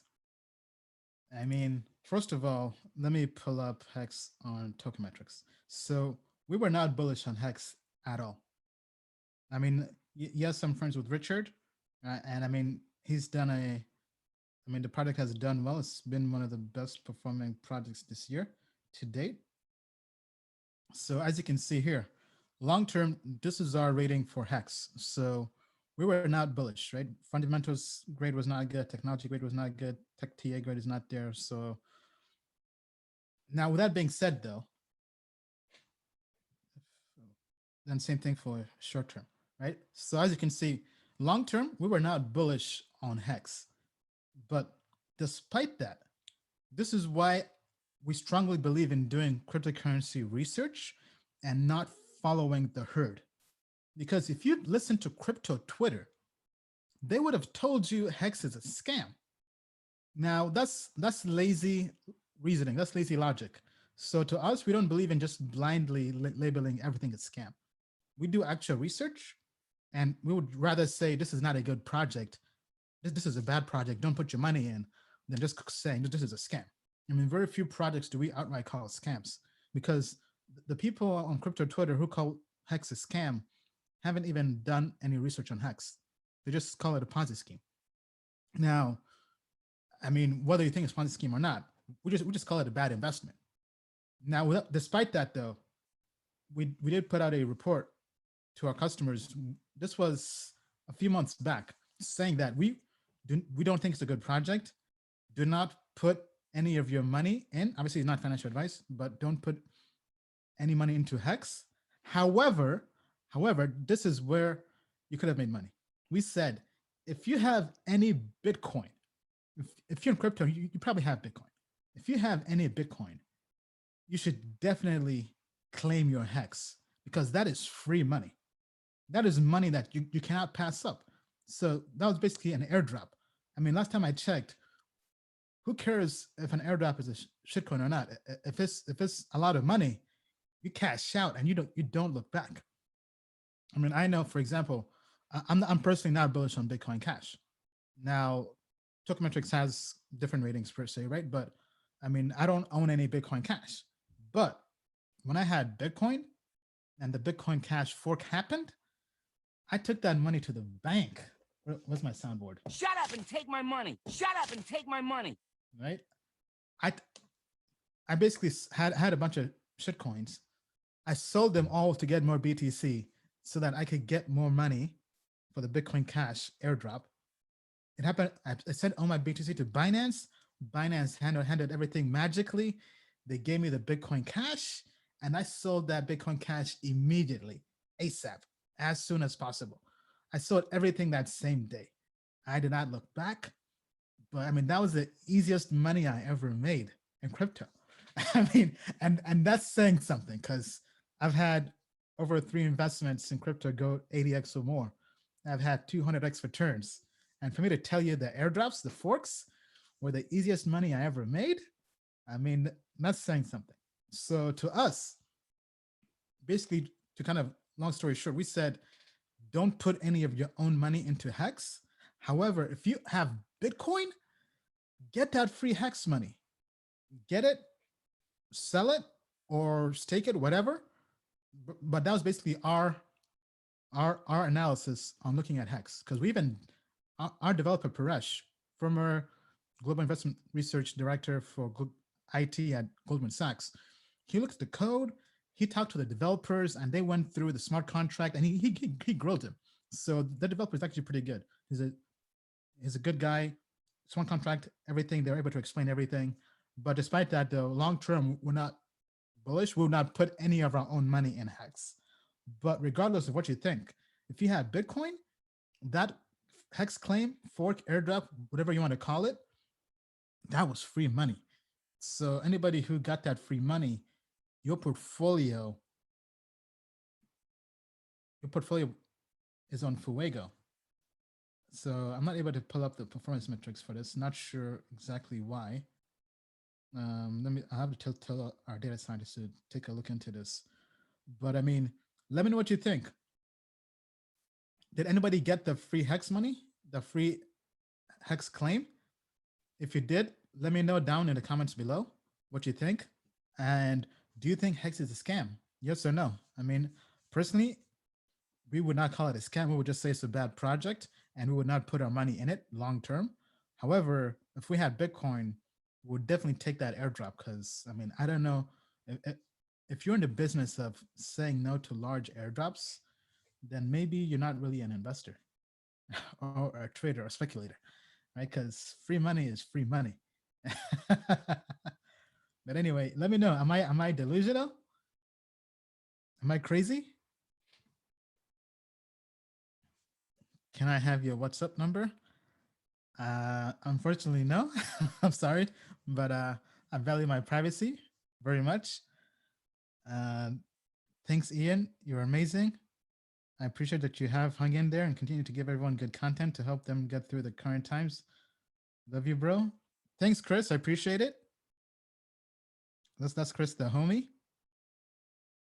Okay. Hi, Ian. Hope you're well. What do you think about UBT? Thanks. UBT. I don't believe we've looked into that. Let me see if I can pull it up here. Yeah, not seeing that at the moment. That's not what I wanted. Let me go to Unibright. Okay, so Unibright is on our list of projects that we do plan to research. We see here it's cracked the top 100 market cap, has volume of 2.6 million. So it's actually been on the rise. Uniswap is the major exchange trading it. Very interesting. Over 700,000 volume. That's a DEX as well. So yeah, that is very interesting that it has that much volume. But stay tuned. We probably will have it in our system sometime this month. That is a product that is on our radar. So thanks for bringing that up again. Thank you, Ian. I'm grateful for your assistance. Thank you, Claude. Merci beaucoup. Ian, is there any US coin you're bullish on apart from Blackstack? Apart from Blackstack, well, Helium, but I already have that.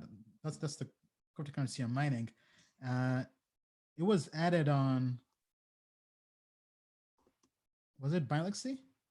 But it's not on CoinMarketCap yet. Now, any other US project? The others are not trading yet. So I would say projects we're looking into Ava Labs. But all those projects that are pre-market, the fundamentals will not be good. But it's just kind of putting them on our watch list, doing the initial research. If the technology is good, fundamentals typically get better as they launch on exchanges. There's liquidity, there's better marketing, and there's been some price action in history. But Ava Labs is on our radar. We're doing research on it. CeeLo Gold technology is all right. I would say decent to good. Fundamentals not there yet, but it's competing with Facebook Libra, with reserve currency. It's and Maker. They have two cryptocurrency systems. So there's CeeLo Gold and CeeLo Dollar. We send out the technology report and the fundamental report via email to our customers about a week and a half ago, I believe. And then we'll also have the reports in our archives on all the emails and communications. So if anybody out there just joined Token Metrics recently, when you get our emails, the premium newsletter emails, at the bottom, there's an archive that has links to all past emails and newsletters. So if you missed any, just click that and you'll get all the past reports. We're probably also going to see how we can, to see if we can add the reports directly on the website. That could also be easier for people, I think. But for now, our email archives has most of our reports that we email out to customers. Great to see you and Bill. Persistent pays off. Love my Token Metrics connection. Thank you, Cynthia. Great to have you here on the live stream. Is it just me or is there a problem with the sound? The sound is good.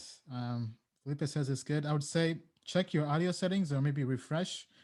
Maybe it's your live stream. Thoughts on Aragon and Engine? Aragon hasn't really done well. I haven't really looked at Aragon since 2017. So if we pull it up here, volume is 310,000 on CoinMarketCap. It's on Hotbit, Uniswap. Bittrex has no volume. Bitfinex has no volume. So Aragon is basically dead. Now I have some friends in DeFi. They told me some other project. I think Moloch's DAO or something. Let me see if Moloch DAO. Yeah, MOLOCH DAO. Somebody said he built a DAO using that. But yeah. Don't you need to reveal your private key to claim the hex? No, you do not. That is. It's all fake news. It's phony stuff. It didn't happen. So that's what people who didn't do the research or just did lazy research. So our team did look into this, and we also did talk to Richard about this. But if I recall correctly, you don't need your private key. You just have to sign a transaction with your Bitcoin wallet or address. So you don't have to reveal your private key. Double check that, but that should be on the website. I think that the free claim has passed now. I don't think it's available, but I'll have to check. The Helium you're speaking of is HNT. Yes, HNT, Helium Network Token. It's not on CoinMarketCap yet. Also, where do you store your tokens? Thanks. Well, if you buy the hotspot, it comes with a mobile app that handles everything for you. So just do that. Okay, Seth on Facebook says sound is good. Awesome. Hi, I'm wondering if there has been any progress with the performance tracker for Token Metrics. Yes, Jay. So we're working on building indices, the indexes that will be the performance tracker. So stay tuned on that. it's not ready to launch yet, but we think this is really going to be the best feature of Token Metrics once we launch, because this is something everybody has been asking for. People want something that makes everything easier to consume and digest. And we think if we create indexes that show you, okay, here's a model portfolio using overall grades based on weekly and monthly, and these are the trades we're making. This is the performance. This is the ROI. This is how it compares versus Bitcoin and maybe the total cryptocurrency market cap. This is one of the most requested features, so stay tuned. All in all, we plan to have over 30 indexes, right? So that's a lot, and I don't really think anybody has anything quite like that, especially with the machine learning, and especially so publicly transparent. I mean, so initially we'll launch with overall grade, then we'll break it out into, so we'll have overall grade weekly, monthly, quarterly, annually. Then we'll have fundamental, no, sorry, overall grade long-term, weekly, monthly, quarterly, annually, or then overall grade short-term, same thing, monthly, weekly, quarterly, annually. Then we'll break it down into fundamentals, technology, technical analysis, short-term and long-term, and same thing, weekly, monthly, quarterly, annually. So we're going to have a lot of indexes. And then I just told our data scientists to also create one for the price predictions.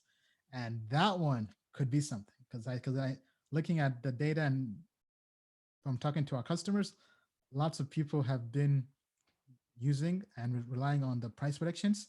I mean, I would say probably even more so than I would personally, because as mentioned before, we believe more in the rating system than in the pure price predictions, because those are two different models. So the ratings look at 74 different data points. And for short term, we're looking at different weights based on running different machine learning algorithms, while the long term is based purely kind of on our team and taking the averages. So we personally, we would trust that more, while price predictions look at just purely price. So they're looking at past performance of the charts and taking that and using machine learning, trying to predict the next 30 days. So yes, it's price, and I would say that that's purely more for traders. And as mentioned before, everything is a tool. Nothing is final. What does that mean? That means have a checklist. So our checklist, top 10 in Token Metrics ratings, the TA says it's bullish or very bullish, and the price prediction is also saying it's bullish and the price is going up in the next 30 days. So that 3-point checklist is what we would use if we were looking to do a short-term trade. So meaning that we're going to get in and get out in less than 30 days. So that's the strategy I would personally use. And now being able to then take that. So with the price prediction index, the idea is we'll run through all the different cryptocurrencies we have in our system, run through all the 30-day predictions for each one, and find the top 10 cryptocurrencies that will get that have the largest predicted gains. So the largest predicted percentage. So for example, if a cryptocurrency is $100 and the model is predicting 30 days, it's going to be 150. That's a 50% return on your investment. So that basically would have 50% predicted ROI in 30 days or less. And we would run through all the different cryptocurrencies in our system and find the top 10 highest predicted ROIs and create a portfolio for that. So, I mean, this is something nobody has really done. Obviously, just based on the premise of that, it has to be short term. So it would only have weekly and monthly indexes for short term. So, but I mean, if we can create that and create a model portfolio and log all the, so this is kind of the precursor to building the robo-advisor, which is something we've talked about earlier on Token Metrics, because that's our long-term vision, is being able to build an SEC licensed regulated robo-advisor that can invest and buy and sell and trade on your behalf using our systems. But before doing that, we have to build the indexes. So that's kind of the strategy. So before building the robo-advisor, because we're not licensed yet with the SEC, we can build the indexes. And the idea is, as mentioned before, we'll have the index And then every time the portfolio is rebalanced, we'll have a log that shows you the trades that index is making. So if it's buying any cryptocurrency, it would show you the exact amount, the percentage, what price point. It will show everything there. If it's making any sell, it would log that there as well. So it basically be a log. So for example, the price prediction model, if it's a monthly model, at the end of the month, it would rebalance the portfolio and see, okay, what are the next best cryptocurrencies for that following month? And if the past month's portfolio or holdings have left and are no longer in the top 10, it would sell those and buy the new ones. If the others are still there, it would keep them. Or if the allocation for the portfolio has shifted, it would make those changes. I mean, but this, in our opinion, is the future of crypto investing. I mean, this is why we've spent our money building all this. This is kind of, we're now leading up to this. So stay tuned. I think this is going to be big. All right, let me check in on the comments. Frederick Felder says, sup brother, should I sell some of my BTC holdings if it's dip after the holding and buy back later? I would say, in my opinion, no. But go back to the beginning of the show, in the live stream. We covered our take on the Bitcoin halving and also how Bitcoin whales will be playing this. But basically, we had Bill do technical analysis on Bitcoin. Then we also showed the Token Metrics ratings and models on Bitcoin. And we're bullish going into the halving. And so people are saying is Bitcoin and everything is priced in, but our models are bullish. Our models have been performing pretty well. Obviously, they're imperfect. Nothing is financial advice. Take everything with a grain of salt. However, our models, when the pandemic happened and everybody was running for the exit, Bitcoin dipped below 4,000 and people were saying, you know what? It's going to get a lot worse. Our models rated Bitcoin the highest they've ever rated Bitcoin in a while. I think probably Bitcoin score was 99 point something. So basically our models were screaming, buy the dip, buy the dip. And now Bitcoin's price, let me just pull up here. Bitcoin's price is 8,800, almost 9,000. I mean, so that was a hell of a dip. Okay, so that's how you make money, as we like to say. Shut up and take my money. Shut up and take my money. So, I mean, just purely based off of that, I mean, I think Token Metrics has already made money for lots of people, lots of our customers who, because for anybody, actually, yeah, let me quickly talk about this. So for anybody out there who's an investor or trader or just anything in life. So recently I was watching this video. So we all know about Pareto's law, 80-20 principle. So that's well known in this space. However, there's also this other principle, which I just discovered this week. It's called Price's law. And it's kind of the same thing. It says that if you take anything where you're measuring performance or pretty much returns or gains or whatever, 10%, yeah, I think, no. So the square root of the number of people create half of the work. So for example, if you take 100, if you have 100 investments, for example, square root of 100 is 10. So 10 of your 100 investments, or rather 10% of your investments will be responsible for 50% of the returns, for example.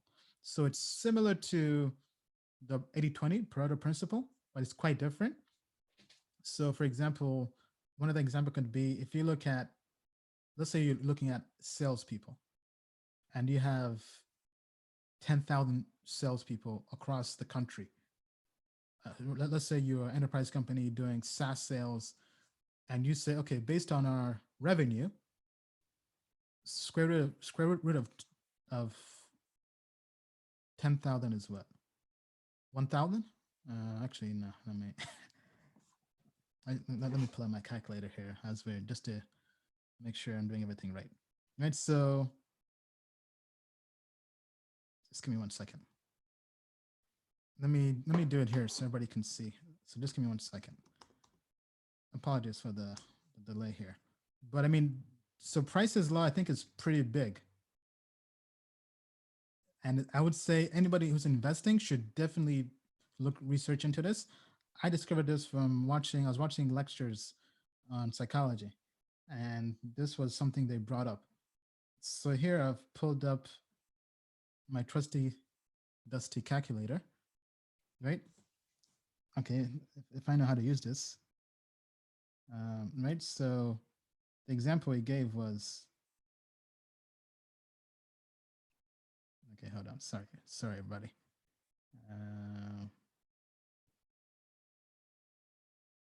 Okay, let me just figure out how to do this here,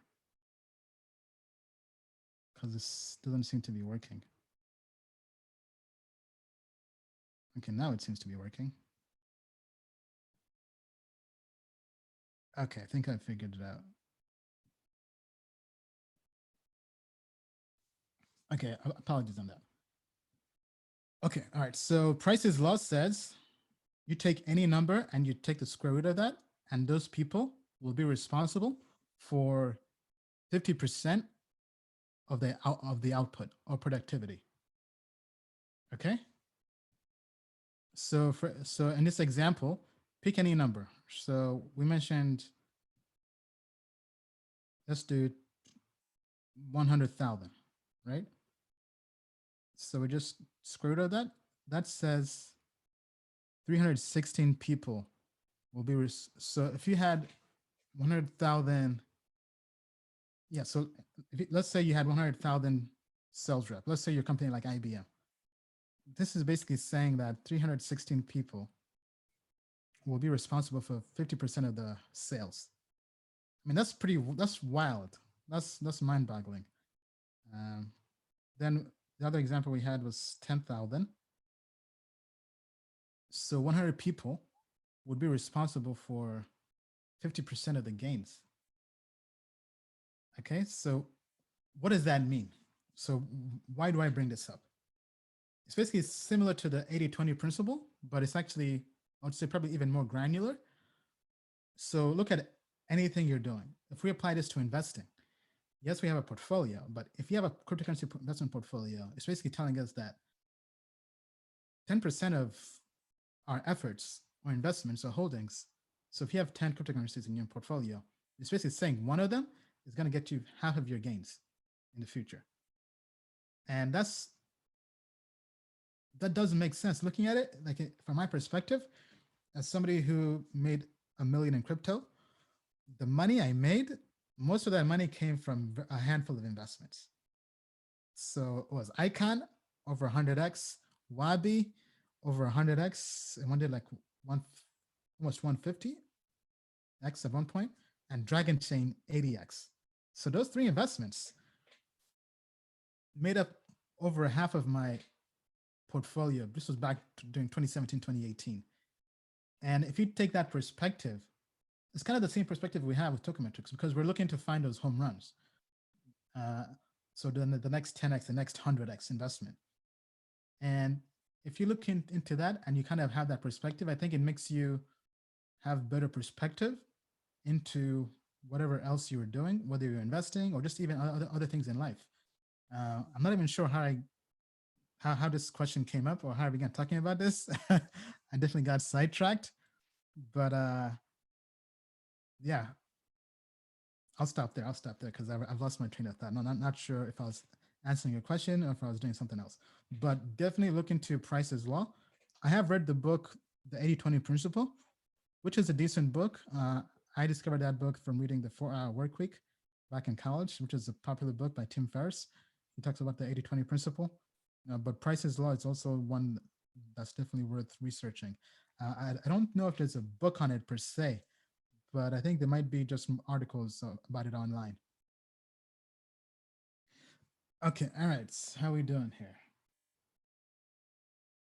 Still lots of people on the stream. Oh man, quite the stream. Be sure to smash those like buttons. What is the reserve split? Reserve split or reverse split? Okay, I think if you're talking about a reverse split and a stock,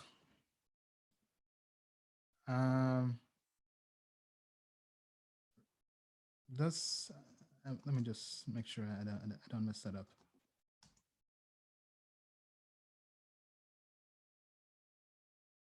Yeah, it's basically a merger, right?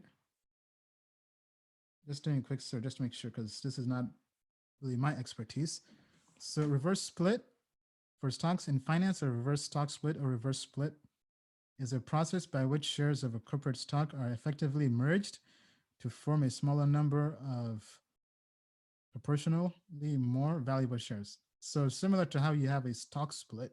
So like Google, so imagine Amazon. Amazon's price per share goes to $1,000. And let's say they don't want to have a large stock price. So what they do is they cut the price in half, or rather they split the shares and create 2 shares worth $500, or they can even split those and create 4 shares worth $250. So that when investors or retail investors especially go to buy, they can actually buy a share, because in stocks you can't really buy you can't really buy fractional shares. I know there are some platforms that do try to do that. I've never used them, but in general, stocks aren't like crypto. So if you want to have more retail representation in a stock, you basically have to allow them to be able to buy it. So that's why you have stock splits. Then a reverse split is the opposite of that. So I know reverse splits have been done. I think that's what Galaxy Capital did to get listed.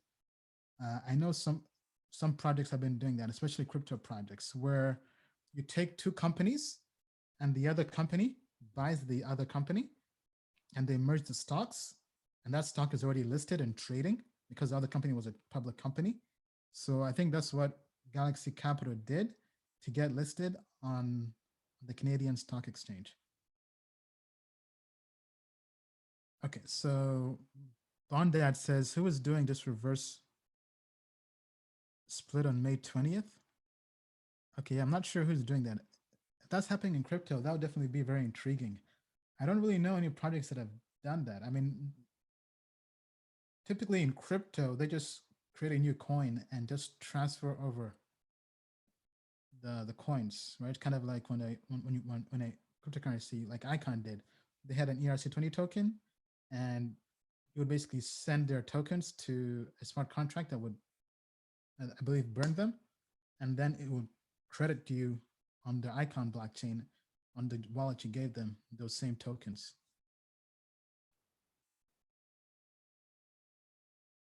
Okay, I'm going to have to watch this again. Yeah, please do, Crypto Plan Group. Thanks for tuning in. I've already shared our comments on Blockstack earlier in the video, so be sure to go there for that. Okay, let me check in on Mentimeter. Okay, so all these are token related questions, so can't really answer all of them. Arisnet, we looked into that a while back. It wasn't really a good project. Haven't kept tabs on them since. Reserve Rights came in 3rd place in our Token Metrics Moon Awards for stablecoins. I believe they received 3% of the vote from our community as the 3rd best stablecoin. In our ratings, it's kind of the same thing. In our opinion, DAI is the best stablecoin out there, purely from a ratings perspective. While Tether has the most volume and liquidity. Okay, Aeon. No update on Aeon. We do plan to add it on Token Metrics soon, sometime this month. It is on our research list, so stay tuned. What's your take on IoTex? I've not looked at IoTex since 2018, I believe, so can't really comment much on that. Okay, what happens with TNT tokens? I do not know what TNT tokens is. Sounds like dynamite. Dynamite token. Let me go to CoinMarketCap real quick and see if they have it there. Oh, Herein. Okay, Herein, I know. So actually, I wasn't invested in Herein. Man, that was an old project back in 2017. That was like summer 2017. I obviously sold all my Ethereum. Okay, so moving on. Let's check in on the comments here on YouTube. XRP. We've not really been bullish on XRP or Ripple. I know lots of people are with the Ripple army and all that, but we've not really been bullish on it. Okay, Frederick says they're talking about that ad on YouTube that keeps playing, talking about May 20th reverse split. Oh man, yeah, I don't really know much about ads on YouTube. I don't really view ads. I have YouTube Premium, so that blocks all the ads, or rather, you pay not to have ads. So I don't really see ads on YouTube. Okay, all right. Pareto principle is powerful. Yes. All right. Any other questions I can help answer? Okay, we have a question here. Let me just get ready. All right, so question is from Cage. Ian, how do you cash out? I don't know when to sell and then to lose all my gains. Well, first thing first, we had a video on our YouTube channel that answered exactly this question. So if you're not subscribed to Token Metrics YouTube channel, you are definitely missing out. I mean, I keep repeating this on our live streams, but we post daily videos. So this is youtube.com/tokenmetrics.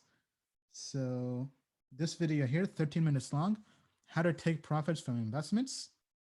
Definitely recommend you go watch that to learn how to cash out. But in general, I would say, obviously not financial advice, not investment advice, but a general principle is if you follow modern portfolio theory, so if you follow that, you're pretty much good. So if you just rebalance your portfolio at a set period of time based on your investment criteria, then you should be good. So for example, an example we always give for Token Metrics is if you're going to invest in, for example, the top 10 cryptocurrencies based on overall grade and Token Metrics rank, and that's your portfolio, you have 10 cryptocurrencies.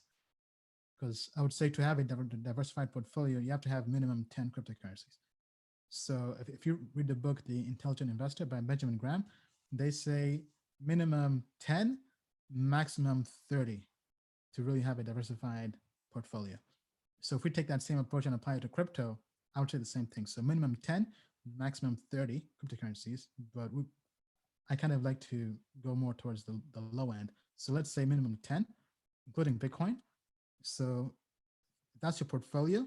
And you say, okay, I will rebalance my portfolio the options you have are weekly, monthly, quarterly, annually.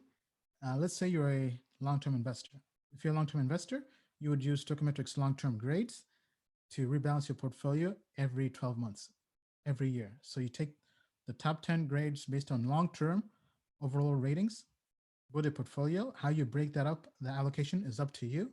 A simple way could just be an evenly balanced portfolio, meaning that you would have, let's say 10%. So if you have $10,000, you put $1,000 into 10 cryptocurrencies. I would probably maybe even add in DAI stablecoin. So you always have some liquid cash crypto reserves to make trades or for other things. But let's say you have 10 of the top 10 long-term overall ratings grades plus DAI, so that's 11. So that means you actually be putting 9% into each cryptocurrency. So this is also a newsletter we sent out to our customers over a month ago. So it should be in the archives for anybody who joins Token Metrics. So let's say you have 11 cryptocurrencies, including DAI. I would take the DAI option, put that on a lending platform like Celsius Network, BlockFi, or some other platform, basically, and just stake it and get 7% or even more. Then the other 10 cryptocurrencies, you're putting in 9%. So going back to the example, if you have $10,000, you're putting in $900 in DAI, $900 into 10 other cryptocurrencies as well. So that means Bitcoin, Ethereum, all the other top 10. And then the period of rebalancing is once a year. So every 12 months, you go back to the portfolio and you see, okay, what cryptocurrencies are now out of the top 10 long-term grades. So if let's say Cosmos fell out, that means you would sell all your Cosmos. So that means sell, take profit or take the L. And then let's say some other cryptocurrency joins the top 10. Let's say Blockstock or Helium joins the top 10 and you don't have it yet in your portfolio. Then you would take that money and buy that. So this is modern portfolio theory. There's lots of literature on this. It's pretty widely used in the space. Almost all investment managers, money managers use this. Robo-advisors use this. This is kind of what we're working towards building with Token Metrics with the robo-advisor, and the indexes we're creating will be doing the same thing. Now, the main thing you really have to do is focus on the portfolio allocation, because things are different for everybody, and also focus on the period you rebalance your portfolio. So if you're rebalancing your portfolio, let's say you aren't doing long-term, let's say you're a trader and your portfolio, you rebalance it every month. So every month you would rebalance your portfolio. If you're a trader, you probably would not use long-term ratings. You'd probably use short-term ratings. So, I mean, at a high level, that's really, in my opinion, and also based on lots of academic, I would say lots of academic literature and research, that's the best way to really rebalance a portfolio. Now, the reason why this is very powerful, now this is the part you definitely want to pay attention to, because sticking to a period to rebalance and sticking to a portfolio allocation forces you to buy low, sell high. Let me repeat that. It forces you to buy low, sell high. Because let's say you have, so just a recommended allocation of 9% for those 11 cryptocurrencies, and one of them goes to 15% allocation. So 15% of your portfolio is in Bitcoin, because Bitcoin has gone up a lot, while altcoins haven't really done much. So when it comes to time to rebalance, you have to get Bitcoin back down to a 9% allocation. So that would force you to take profits. So you basically take 6% of your portfolio's profit to bring Bitcoin down from 15 to 9%. And then it forces you to buy the dip. So let's say some other altcoin in your portfolio, like, I don't know, Cosmos, went from 9% of your portfolio to 3% because it's had a bad year. Then it forces you to buy the dip. And that's really how you make money in crypto. Buy low, sell high. Most people in crypto, not just in crypto, but in all of investing, lose money because they buy high, sell low. I mean, to show you how bad it is, we even unfortunately lost a customer. I kid you not, 2 weeks ago, because the customer was saying, why is the system telling me to buy when the prices are red, when the prices are down? And because this is a notion, not just for him, but for lots of people in investing, believe you should buy when the price is green. And that's far from the truth. I mean, if you read any book, whether The Intelligent Investor, great book, but I highly recommend the books by Howard Marks, a well-known billionaire investor. The most important thing, it will really teach you about value investing. You want to buy when prices are at a discount. And by definition, it cannot be at a discount if the price is green. It cannot be at a discount if you're buying in a bull market.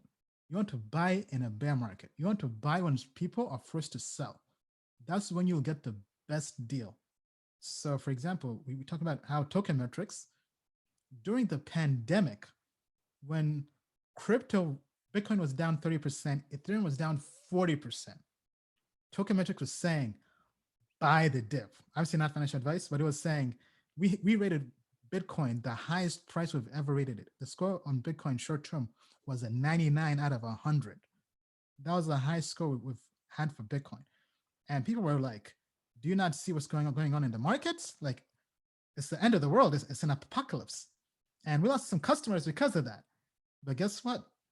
That move, textbook, buy low, sell high. Bitcoin now is at almost $9,000. So imagine being the customer who got the research saying, yes, we know Bitcoin is down 30% in one day, but this is the best price you're going to get Bitcoin in a while. you should be buying more, not selling. And not everybody can handle that. And we've lost some business because of that, because you have to reprogram yourself and how you normally operate. Because yes, we understand it's inhuman to want to buy and catch a falling knife, because that's what people are afraid of. They say it's a falling knife. But if you're looking for a discount, because ask yourself this, when something changes, has the value changed? Typically, fundamentally, no.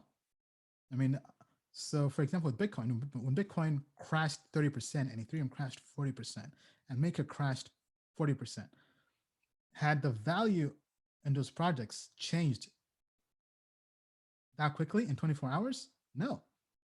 I mean, so in the book, The Intelligent Investor, they call that Mr. Market. Mr. Market is irrational. So you can't listen to Mr. Market. So the only time you talk to Mr. Market is when he's giving you a discount. So because people were selling because they're flying to cash. People wanted to be liquid. They wanted liquidity. So when that happens, that's when you get the best deals. Because I mean, how many of you would like to buy Bitcoin at $4,000 or less right now? Everybody wants to. But guess what? If Bitcoin goes back to that price, how many of you will actually pull the trigger and buy it at that price? Because the emotions get in the way. Now, modern portfolio theory helps you take the emotions out of it, and it helps you buy low, sell high. So I definitely encourage you go out and do more research on that. Books I recommend, The Most Important Thing by Howard Marks, The Intelligent Investor by Benjamin Graham, and the other one was The Intelligent Portfolio Allocator. That one is actually a very good book. Also a very quick read. I think I listened to the audiobook in about 4 hours, but it's really about portfolio allocation. And they go through all the different academic literature, some modern portfolio theory and all that stuff. Highly, highly recommend you read those books, get educated. I mean, we're all locked down, quarantined right now. So getting more research, more education, and more knowledgeable about the market and investing is a long-term investment. It's definitely going to pay off tenfold. All right, let me see how we're doing here. Yes, 4K. Nice. Mateen, Bandad, do you think Bitcoin will be 20,000 by the end of May? I can't really answer that. I mean, it's tough to say. I mean, but our price prediction models are saying 10,000 Bitcoin is possible. May 12th, Bitcoin halving. Could go as high as 14,000 possibly. That's more on the high end, lower probability, but possible. Okay, hey bro, did you ask about Holochain? We already have Holochain on our system, so go to tokenmetrics.com to check that out. We do have Holochain on there. All right. How are we doing here? Looks like I've answered most questions. Still bullish on Zilliqa. Zilliqa is in our top 10. No, sorry, top 20 long term. So we would say yes, but depends on how much you have in your portfolio. Okay, so we've finished out all the questions on Mentimeter. Let me see if there's anything else I wanted to cover. So we are thinking of possibly doing a webinar for the Bitcoin halving for our customers. So if anybody out there who's a Token Metrics customer, we're probably going to do a live webinar, kind of like a countdown. For anybody who has interest in that, stay tuned. We've not confirmed it yet, but we do plan to confirm it soon, and we'll put out the invites and the emails for that. All right, any last questions before we wrap this up? We talked about Hex early in the show. Just go back and watch. Litecoin, Bill did do Litecoin TA early in the show, I believe. So just go back to that. Okay, most of the questions are coin questions. So we'll save the coin related questions for Token Metrics. I will be down for the live. Awesome. Yes, to having the webinar. Awesome. All right, well, let's stay tuned. We'll be try to confirm that sometime in the coming week. I think will definitely be nice. Also get a chance to meet everybody and talk face to face. So stay tuned. Stay tuned. All right. With that being said, We just landed as we like to say, the moon is not the limit. To the moon and beyond. Thank you, everybody. It was a pleasure having you, especially here on a Sunday night. Talk to everybody next week as we approach the Bitcoin halving. That will be the last live stream before the halving. Then we'll be entering a post-halving world. And who knows? I mean, Bitcoin to 50,000, 100,000, a million, who knows? Tim Draper thinks it's going to the moon and beyond. Obviously, we're all bullish, but we're also realistic. Just make sure whatever you do, you manage the risk. Investing is risky. And as usual, this is not financial advice or investment advice. And with that being said, I'll see you on the other side at tokenmetrics.com. Until next time, everybody, take care.